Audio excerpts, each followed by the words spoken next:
Բարի վերադարձ առաջին ծրագիր, շարունակում ենք մեր եթերը եւ ես սիրով տեղեկացնում, որ հուլիսի 29-ին ժամը 19-ին Նարեգացի արվեստի միությունում տեղի կունենա եգիպտացի լրագրող եւ ռեժիսոր Իսսամ Նաժիի մոռացված հայրենիք վավերագրական ֆիլմի ցուցադրությունը։ Այս առիթով ես ունեմ հյուրեր, սիրով ներկայացնեմ։ Աղավարում է հենց ինքը եգիպտացի լրագրող եւ ռեժիսոր Իսսամ Նաժին։ Բարի լույս։ Բարի լույս։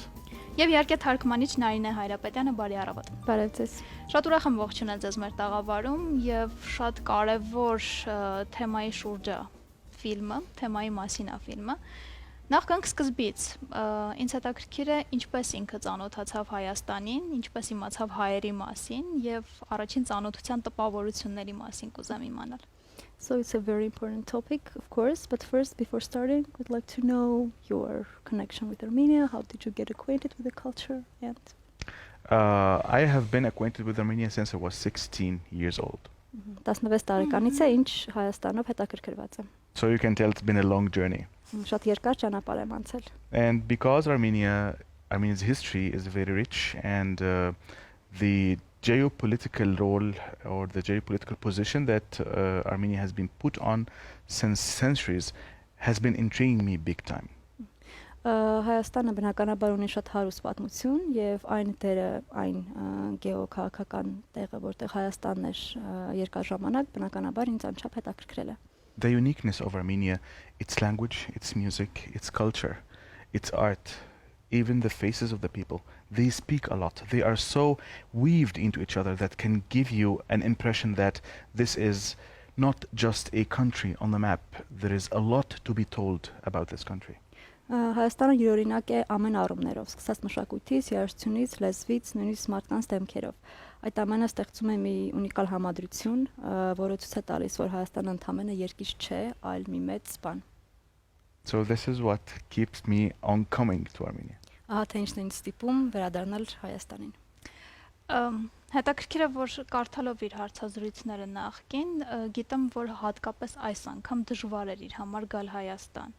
Եվ գիտեմ, որ Հայաստանի հողը իր համար շատ մեծ ուժ եւ նշանակություն ունի։ Մի քիչ զգացողությունները, երբ այս անգամ եկավ Հայաստան։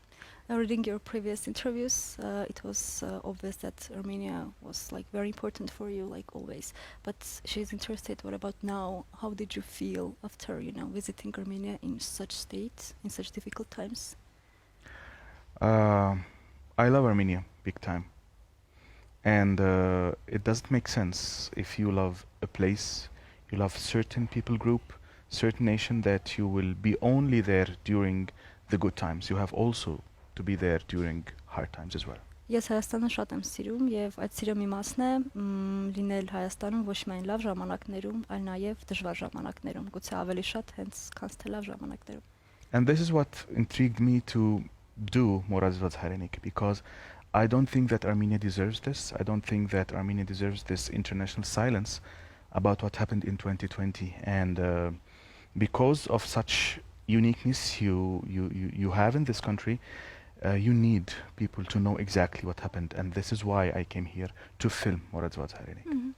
Հայաստանի այդքան յուրօրինակ ունիկալ երկիր լինելը ինձ ստիպեց զգալ, որ Հայաստանը արժանի չէ այն վերաբերմունքին, որ նա ստանում է միջազգային հանրության կողմից, եւ այդ պատճառով այս ֆիլմը նկարելով ցանկանում էի այդ բացը ուղղել։ Մոռացված հայրենիք ֆիլմը 44-օրյա պատերազմի Հայաստանի եւ Ադրբեջանի սահմանային կյանքի Արցախի փախստականների մասին է, որոնք այժմ բնակվում են Սյունիքում։ Ինչից սկսվեց ֆիլմի նկարահանումը, ինչպիսի սյուժե ունի եւ ընթացքը ինչպես է ընթացել։ The movie is about the war, about the immigrants. Can you tell me how did it all start and how was like the script and just like general things? When you're doing documentary, it's different than the normal movies. You need to think about people more than anything else. Վավերագրական ֆիլմը տարբերվում է սովորական ֆիլմից, այսինքն այստեղ առանցքային են հենց մարդիկ, ավելի քան ամեն ինչ։ And for me, when it comes to documenting what happened in the 44 days war, what really intrigued me was how did the people flee from Artsakh to Armenia in Syunik region, and also what their life before was and now, how did it change? Ֆիլմի ընթացքում ինձ անչափ հետաքրքիր էր հենց մարդկանց ապրումները եւ ինչպես փոխվեց իրենց կյանքը միջև պատերազմ եւ պատերազմից հետո, միջև իրենց ապրելը Արցախում եւ հետո արդեն իրենց փոխված կյանքը Սյունիքում։ So we started preparing for this documentary since December 2020. Մենք այս ֆիլմի համար պատրաստվում էինք դեկտեմբերի 22-ից սկսած։ We get in touch with the Women Resources Center in Goris, and we started to talk together about how is the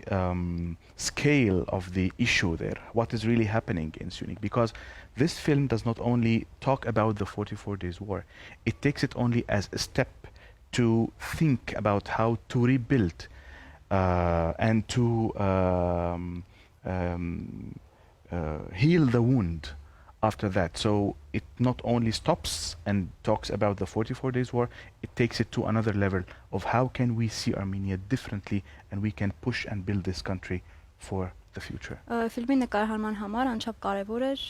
Գորիսում կանանց ռեսուրսների կենտրոնը, որը ինձ անչափ շատ օգնեց հասկանալու համար ինչ ապրումների մեջ են մարդիկ։ Այսինքն պետք է հասկանալ, որ ֆիլմը ոչ միայն պատերազմի մասին է, այլ ֆիլմի առանցքային սյուժեն է, թե ինչ կարող ենք մենք անել, որպեսզի որպես ազգ կարողանանք բուժվենք եւ ինչն են հետագա քայլերը, որ կա ապագա եւ կա հույս եւ ինչ պետք է անենք դրա համար։ And I started to think about what kind of characters we need to show, what kind of statements they should communicate to Armenians in Armenia, Armenians in diaspora, and also the international community. Because such a documentary could be very intriguing for Armenians here, and they like it, they love it, they talk to them, but this is not what I only want to accomplish. I want to get the international community to know what really took place, because Armenia needs people to stand for her. Եվ ես սկսեցի հետաքրքրվել, թե ինչպիսի կերպարներ է պետք ներառել ֆիլմում, քանի որ շատ կարևոր էր այն հաղորդագրությունը, որը մենք պետք է տայինք մարդկանց, այսինքն ոչ միայն Հայաստանի հայերին, այլ նաև Հայաստանի սփյուռքի հայերին, նաև օտարերկրացիներին, քանի որ սա էր նաև գլխավոր նպատակներից մեկը, տարածել այն ամենը, ինչ կատարվում է Հայաստանում, ճանաչելի դարձնել միջազգային հանրությանը։ Հայոց պատմության դեռ շատ խորքից հայկինը շատ ուժեղ է ներկայացված եւ ինքը միշտ զենքը վերցրել է ու կանգնել է հայ տղամարդու կողքին։ Ես նկատեցի, որ ֆիլմում հայկինը շատ ուժեղ է ներկայացված։ Ինձ հետաքրքիր է ովքեր են օգնել հենց այսքան ճիշտ վերցնել հայ կնոջ կերպարով ֆիլմում ունենալ, թե ինքը իր բացահայտումներով հայերին ճանաչելով է եկել ու հանգել այդ եզրակացությանը։ When you look back at the Armenian history, you could always see Armenian women as an integral part of the history, as a defender standing by, a man's side, taking arms. So we want to know, what inspired you to portray that? How did you come to that realization that Armenian women play such an important part in our culture? Well, I came to this realization very much early. Ես շատ վաղ հասակում դա հասկացա։ During my early visits to Yerevan, and I saw the statue of Mair Hayastan in the middle of Armenia on the high hill, I was intrigued why did this take place here? Դեռևս սկզբում, երբ եկա Հայաստան եւ տեսա Մայր Հայաստանի արձանը, ես արդեն հետաքրքրվել էի, թե ինչ է այն ներկայացնում եւ ինչ դեր է խաղում։ And I started then to explore why Armenian mothers and wives and grandmothers are so much cherished within the Armenian community. Եվ ինձ հետաքրքիր էր ինչու հայ մայրը, հայ կինը, հայ տատիկը այդքան հոգետարվում հայկական հասարակության մեջ եւ այդքան մեծ դեր են տալիս նրան։ I started to ask, I started to read, and I started to find a lot of resources that talk about the importance and the role that the Armenian mother play in the Armenian life. Ես հարցնում եի, հետաքրքրվում եի, բազմաթիվ ռեսուրսներ էի ուսումնասիրում, որպեսզի հասկանայի հայ կնոջ դերը հայկական մշակույթում եւ պատմության մեջ։ The Armenian warrior would go to the front, the Armenian teacher would go to the school, the Armenian engineer would go to the site, but still there is someone is invisible in a way and who is really pushing all those figures forward. Hence, and this is because the Armenian community itself can be felt that it is being held in safe hands and be really productive because of this invisible soft power, which is the love of the Armenian mother. Հայ զինվորը գնում էր սահման պաշտպանելու հայրենիքը, հայ ուսուցիչը գնում էր դպրոց, հայ ինժեները աշխատում էր, բայց այս ամենի մեջ կար մի անտեսանելի ուժ, որը մենք չենք տեսնում, եւ այդ անտեսանելի ուժը բնականաբար հայկինն էր, որը կարողանում էր այնպես անել, որպեսզի բոլոր էլեմենտները գնային առաջ եւ հայերը կարողանային պայքարել։ And it is not the actions of men in the battlefield that determine the outcome of the battle, because at their homes there are some actions the moms are doing and the grandmoms are doing, and those also are not in any way less resilient than the fighting than a soldier or an officer doing on the battlefield. Եվ բնականաբար միայն հայ զինվորի կռիվը չէ պատերազմում, որ որոշում է պատերազմի հետևանքները։ Բնականաբար հայկինը, որը սպասում է նրան տունը իր ուժով, իր կայունությամբ եւ տոկունությամբ, նա է, որ եւս որոշում է, թե ինչ արդյունք է ունենալու պատերազմը։ Raising children is an action of resilience. Making carpets is an action of resilience. Loving the land is an action of resilience. Staying faithful and loving to those around you is an action of resilience. Those kind of characters that the Armenian mother possesses, this is, in my opinion, what can keep Armenia so far that coherent. Տոկունության եւ ուժի ներկայացուցիչ է ոչ միայն պայքարը, այլ նաեւ հայ կնոջ, թե ինչպես է նա հոգ տանում իր երեխաների մասին, ինչպես է մեծացնում իր զավակներին, ինչպես է հյուսում գորգեր։ Այդ ամենը մի նմուշ է այն ուժի, այն տոկունության, որը անհրաժեշտ է մեր ազգի համար։ And keeping the Armenians doing those actions, especially women, this what makes everybody else puzzled, especially the enemies of Armenia. They tried to wipe the Armenian nation many times, but it didn't happen. It didn't come to pass. I think it is mainly because of such hidden, resilient actions, and that are based and rooted in the love of the land, that mainly the Armenian women are doing them. Եվ ճշնամիները երբեք չեն հասկացել, թե ինչպես է մեր նման փոքր ազգը կարողանում դիմանալ այդքան տառապանքներին, այնքան պայքարներին։ Եվ նրանք չեն գիտակցում, որ այդ ամենի հիմքում շատ ժամանակ ընկած է այն մեծ սերը մեր հողի, մեր մարդկության հանդեպ, որի կարելի է հենց ներկայացուցիչ համարել հայ կնոջը իր սիրով եւ իր տոկունությամբ։ Այնքան հետաքրքիր է կողքի աչքից այս կարծիքը լսելը եւ կողքի ոչ հայ ազգի մարդուց լսել այս ամենը պարտավորեցնող է նաեւ շատ։ It's very interesting to hear such opinion from a foreigner. It's kind of obliging for us when we hear this kind of opinion to kind of appreciate it more, to feel it more. Շատ շնորհակալություն, but I don't think that I am a foreigner. Maybe I am not. Շնորհակալ եմ, բայց ինձ արտասահմանցի մի համարեք, ես ավելի շատ ինձ հայ եմ համարում։ It is not 100% accurate. Maybe I am not a foreigner. We will see. Դա այդքան էլ հստակ չէ իմ ազգային պատկանելությունը։ Շատ լավ։ Ոսկե ծիրանում ֆիլմը ներկայացվեց, ինձ հետաքրքիր է տպավորությունները, գիտեմ, որ շատ բարձր գնահատականի է արժանացել հանդիսատեսի կողմից ֆիլմը եւ ֆիլմի հետագա կյանքը ինչպիսին է լինելու, այսինքն էլի գնալու է փառատոններ, թե լինելու է օրինակ YouTube-ում եւ հասանելի բոլորին, ինչպես եք պլանավորել ֆիլմի ընթացքը։ The film was highly acclaimed during Golden Apricot Film Festival and by the viewers, by the film critics, so we are interested how it's going to be like in the future. What's the future journey for the movie? Well, yes, the premiere of the Forgotten Homeland, Moradvats Հայրենիք, took place this year at the Golden Apricot Film Festival, and as you said, it was really well received by audiences and film critics as well. And then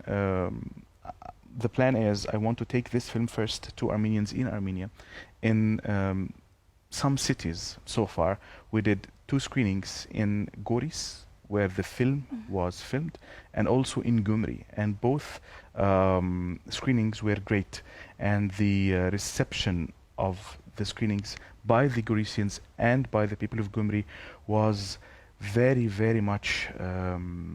I cherished it very, very much, because I saw that this is how when you have a seed, you put it in its right soil, you can see a fruitful tree. And I thought that, and I really found out that the Armenians need to feel that they are not forgotten or forsaken, and this is one of the messages of this film. And then I will tell you about the future plan. Շատ կարևոր էր, որ ֆիլմը առաջին անգամ ցուցադրվեց հենց Հայաստանում, այսինքն սկսվեց ֆիլմի պրեմիերան Ոսկե ծիրանի շրջանակներում, հետո մենք տարանք ֆիլմը Գյումրի, Գորիս եւ ինձ համար շատ կարեւոր էր տեսնել մարդկանց արձագանքները, տեսնել մարդկանց զգացմունքները ֆիլմի առումով, որպեսզի նրանք զգային, որ մենք մոռացված չենք, Հայաստանը մոռացված չէ։ The plan then is the film I submitted for different international film festival, documentary film festivals around the world, that I want to take this film to them, because if you want to make some kind of an international acclaim this and proclaim the importance of Armenia and what is happening to Armenians, you should first go and address the international community, and this will take place through international documentary film festivals in the coming time. Հետագա ծրագրերս բնականաբար ներառում են ֆիլմը տանել նաև միջազգային փառատոներին, որովհետև բնականաբար շատ կարևոր է, որպեսզի միջազգային հանրությունը տեսնի ֆիլմը եւ գիտակցի, թե ինչ է կատարվում Հայաստանում։ And afterwards, it should be available also on VOD, video on demand, but this will take place, I think, by 2023. Եվ հետո նաև երևի թե 2023 թվականից հետո այն հասանելի կլինի նաև արդեն այլ հարթակներում։ Ինձ համար շատ հաճելի զրույց է եւ ես այն երկար կշարունակեի, բայց ցավոք մեր եթերաժամը սպառվում է մեր գործընկերոջ կողմից, Ashley Holmes-ի կողմից ձեզ ունենք փոքրիկ անակնկալներ։ Ձեզ շնորհակալ եմ։ Եվ դուք ձեր խոսքում նշեցիք պատասխաններից մեկի ժամանակ, որ սիրում եք Հայաստանը ու թույլ տվեք Հայաստանի անունից էլ ասեմ, քանի որ մենք շատ հյուրընկալ ազգ ենք եւ հյուրընկալ ժողովուրդ ենք, Հայաստանն էլ հաստատ ձեզ է սիրում եւ շատ շնորհակալ ենք այն մեծ աշխատանքի համար, որ անում եք հայերի համար։ The way you said that you love Armenia, please be sure that Armenia loves you back, and we're all very grateful for everything that you do for our country. This is a big honor, and I think that it's everybody's responsibility as a collective human race to stand beside such a wonderful and amazing nation. Սա մեծ պատիվ է լսել սա, բայց ես կարծում եմ, որ սա ամբողջ մարդկության պատասխանատվությունն է կանգնել Հայաստանի մեջքին եւ պաշտպանել այն։ Շնորհակալ եմ եւս մեկ անգամ։ Խնդրեմ։ Շնորհակալ եմ։ Գովաստ կլինի մեր եթերում, որից հետո կվերադառնանք ու կշարունակենք։